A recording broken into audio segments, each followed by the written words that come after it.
مور پلار دا داسی یو نعمت تی چې دا انسان ته دنیا کې یو پیر ملاویږي، بار بار نه ملاویږي.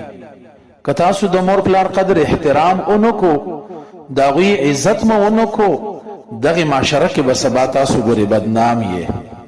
دغه د مور پلار هغه ازار بدله به بیا ستاسو نه اغستلی کیږي. قرآن مجید کې الله تبارک وتعالی د مور پلار مقام او مرتبه ذکر کړی دا.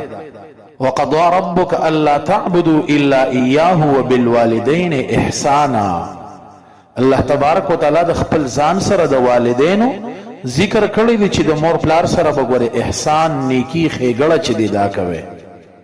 اما یبلغن عندك الكبر احدهما او كلاهما، که دواړه بوډاګان شي یا یو، فلا تقل لهما اف، اف ورته ام نه وایې، ولا تنهرهما، او نه به دوی ګورې چرته رټی.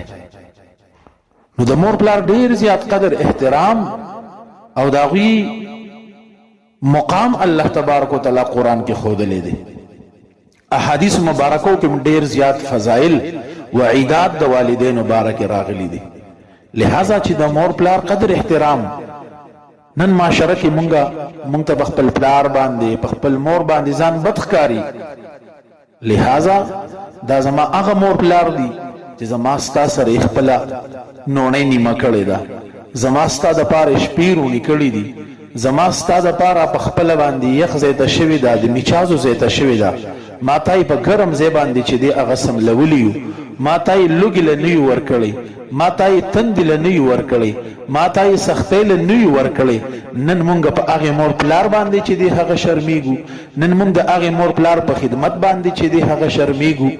لہذا چې د مور پلار خدمت په خپله باندې کو، د هغوی خپې دا ورله صفا کو، د هغې نوکونه په خپله باندې کټ کو، د هغې ویښته په خپله باندې هغوی له صفا کو، منګزي کو، ورله هغوی له خپې چاپي کو، هغوی له سر چاپي کو، هغوی له لاس چاپي کو، هغوی له ملا چاپي کو، چې د مور پلار نه دعاګانې چې دی هغه واخلو.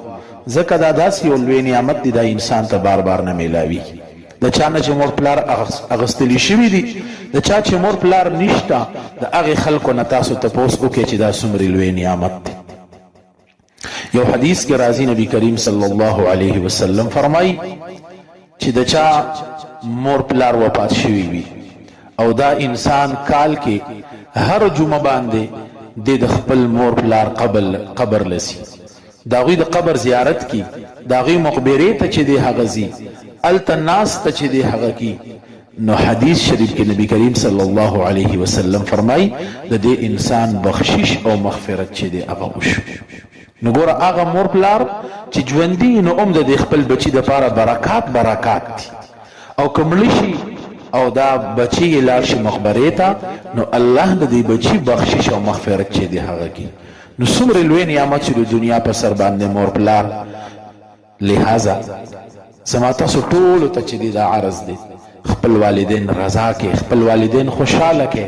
چا نه خپل والدین خپې لاړ شي لاس ترې نتاو کې او د خپلې سینې سره رانږدې کې ځان ورپورې ومږئ چې مورې پلاره ته زما نه خپې، خو زه ستا هغه ګناهګار بچی ما معاف که.